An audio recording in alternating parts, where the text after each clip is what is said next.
आपके साथ संदीप पोयवाल। दोस्तों, जैसे कि आपको पता है, हम समय समय पर आपकी मुलाकात कराते रहते हैं। आज भी हम मुलाकात कराने जा रहे हैं डॉक्टर चयनिका ओनियाल जी से। ओनियाल जी, नमस्कार। नमस्कार। मैम, लोकसभा चुनाव शुरू हो चुके हैं और आप यहाँ पे आए हैं। आज आपने प्रेस मीट भी की। उस प्रेस मीट का सबसे बड़ा उद्देश्य क्या था? हमारा मुख्य उद्देश्य यही था कि आज चूँकि मोदी जी उत्तराखंड की धरती पर आए हैं, तो हम उनसे कुछ सवाल करना चाहते थे। हम जानना चाहते थे कि तमाम जो भर्ती घोटाले हुए उनके पीछे कौन है। हम ये जानना चाहते थे कि भर्ती घोटालों के दौरान जब अधीनस्थ सेवा चयन भर्ती घोटाले के जो अध्यक्ष थे, उन्होंने इस्तीफ़ा देते वक्त एस राजू जी ने ये कहा था कि इस घोटाले के पीछे कोई सफ़ेद पोश नेता है। उन्होंने त्यागपत्र देते हुए ये बात कही थी। तो वो सफ़ेद पोश नेता कौन है, वो बताएं। साथ ही साथ हमारा ये भी उनसे जानने का मन है कि भई आप ये बताइए कि आप यहाँ आए हैं तो अंकिता भंडारी को न्याय कब देने वाले हैं। जिस वीआईपी का नाम बार बार आया, उस वीआईपी का नाम आप कब उजागर करेंगे, उसकी गिरफ्तारी कब करेंगे। क्यों आपकी जो विधायक हैं वो अंकिता भंडारी से जुड़े हुए सबूतों को नष्ट करने के लिए रातों रात बुलडोजर चला देती हैं। यही अगर तो भ्रष्टाचार कांग्रेस के टाइम पे होते तो विपक्ष के रूप में भाजपा जो है सड़कों पे आ जाती, लेकिन विपक्ष की यहाँ पे भूमिका कहाँ रही? आप ये देखिए कि तमाम तरह के अन्याय के खिलाफ राहुल जी ने मेन इलेक्शन के दौरान भी यात्रा की और तमाम अन्यायों के खिलाफ उन्होंने आवाज़ें उठाई हैं। तो ऐसा नहीं है कि हम सड़कों पे नहीं हैं, हम सड़कों पे हैं। हमारा मुख्य नेता सड़क पे है और सड़क पे खड़ा होकर जनता के बीच में आवाज़ उठा रहा है। क्या कारण मानते हैं सबसे बड़े कि सड़क पे होने के बावजूद भी ईडी का डर सबसे ज़्यादा जो है विपक्ष को सता रहा है? क्योंकि ईडी का इस्तेमाल सरकार कर रही है ना, तो डर किसको सताएगा। आप जरूरी थोड़ी ना है कि आप अपराधी हो तो ही आपको डर है। एक बार आप पे जांच बिठा दी, अब आप साबित करते रहिए कि आप निर्दोष हैं। इसमें तो सालों लग जाएंगे। तब तक जब तक आप अपने आप को निर्दोष साबित नहीं करेंगे, तब तक तो आपके ऊपर जांच का डर है ही ना।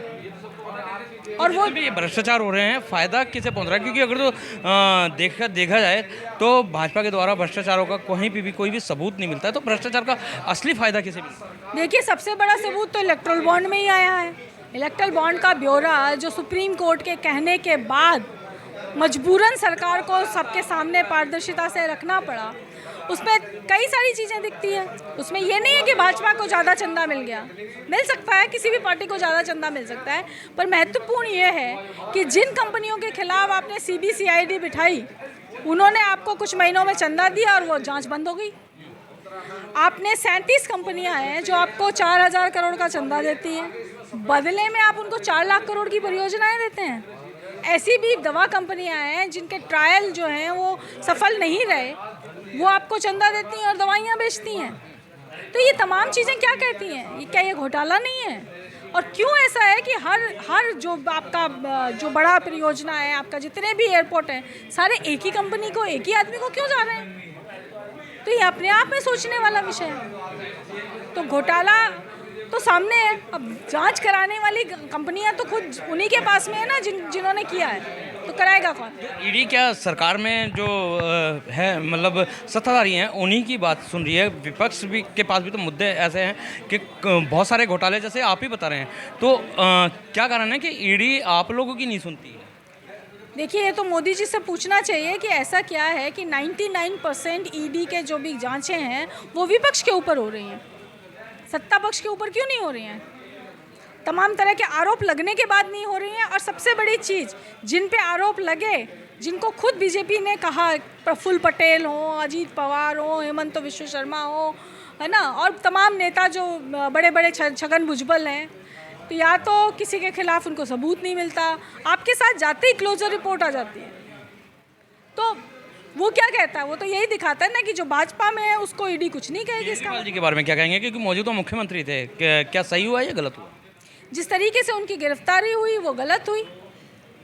आप किसी पे आरोप लगा है, जांच चलती है, और आप इस तरीके से किसी को भी रातों रात उठा करके अंदर कर देते हैं, सिटिंग मुख्यमंत्री को। और आप ये बताइए कि विपक्ष के ही 2 मुख्यमंत्री क्यों अंदर हैं? क्यों हेमंत विश्व शर्मा पे, जिस पे इतनी बड़ी चार्जशीट लेके आए थे खुद बीजेपी वाले, उन पे क्यों नहीं जांच है भाई? वो फिर क्यों नहीं अंदर हैं? केजरीवाल पे भी अभी आरोप सिद्ध नहीं हुए हैं ना, जांच ही तो चल रही है। तो जांच तो उन पे भी चल रही थी, चार्जशीट खुद बीजेपी लेके आई थी, वो बढ़िया आराम से मुख्यमंत्री बने बैठे हैं। लेकिन विपक्ष के मुख्यमंत्रियों को आप अंदर करते हैं। आपने झारखंड में जिस तरीके से सरकार गिराने की कोशिश की, आपने महाराष्ट्र में सरकार गिराई दी एक तरीके से, आपने पार्टियां तोड़ दी। क्या इसको लोकतांत्रिक कहेंगे आप? इलेक्ट्रॉनिक बॉन्ड के मामले में सुप्रीम कोर्ट का सबसे बड़ा निर्णय था, तो इस मामले में सुप्रीम कोर्ट में क्यों नहीं जा रहा है? हर चीज़ के लिए सुप्रीम कोर्ट में तो जा ही रहे हैं ना, जहाँ जहाँ जाना है। आप ये देखिए कि आप गुजरात के अंदर जब रेपिस्ट को जो है एक सरकार छोड़ती है, जो गैंग रेप के आरोपी हैं उनको सरकार खुद रिहा करती है, तो फिर लोग गए ही ना सुप्रीम कोर्ट में। पर बात यहाँ पे ये नहीं कि सुप्रीम कोर्ट में कोई क्यों नहीं जा रहा है, सुप्रीम कोर्ट क्यों कुछ नहीं कर रहा है। यहाँ बात ये है कि सरकार क्या कर रही है। सवाल तो सरकार से किए जाते हैं ना कि सरकार क्या कर रही है। तो 2024 में किस तरीके से देख रहे हैं आप इस चुनाव को? 2024 का चुनाव मुद्दों का चुनाव है, जिसको बार बार बीजेपी जो है भावनात्मक मुद्दों पर भटकाने की कोशिश करेगी, लेकिन हमारी प्रयास रहेगा कि जनता के मुद्दों से इस चुनाव को जोड़ के रखा जाए, ताकि इस देश के अंदर जो लोकतंत्र है, जिस लोकतंत्र को कायम करने के लिए बहुत लोगों ने संघर्ष किया, जानें दी, शहादतें दी, उस लोकतंत्र को हम मजबूत और सुदृढ़ रख सकें। चलते चलते एक सवाल के इंडिया गठबंधन किन मुद्दों के साथ और किन एजेंडे के साथ चुनाव मैदान पर उतरा? इंडिया गठबंधन इसी एजेंडे के साथ चुनाव में उतरा है कि ये जो लोकतंत्र के ऊपर जो आघात है, उस आघात से इस देश को बचाने के लिए एकजुट होकर लड़ने की आवश्यकता है, अपने तमाम हित अहित साइड में रख करके, और देश के लिए और देश के लोकतंत्र के लिए लड़ना है। हरिद्वार सीट में आप आज आए हैं, क्या कहते हैं हरिद्वार सीट के लिए? क्योंकि हरिद्वार सीट में और जो देखा जाए तो उत्तराखंड की सबसे हॉट सीट मानी जाती है। देखिए, हरिद्वार सीट में मैं आई हूँ, मैंने अभी हरिद्वार में भी प्रेस कॉन्फ्रेंस की, यहाँ भी प्रेस कॉन्फ्रेंस की, और मुझे पूरी उम्मीद है कि हरिद्वार की जनता कांग्रेस के साथ रहेगी और कांग्रेस को विजयी बनाएगी। बहुत बहुत धन्यवाद मैम, आपने अपना कीमती समय दिया। तो ये थी हमारे साथ चिनिया उनियाल, जिन्होंने बताया है कि भ्रष्टाचार के खिलाफ इस बार कांग्रेस खड़ी हुई है। तो इसी तरीके से मिलवाते रहेंगे आपको। जब तक के लिए दीजिए इजाज़त। जय हिंद, जय भारत, जय उत्तराखंड।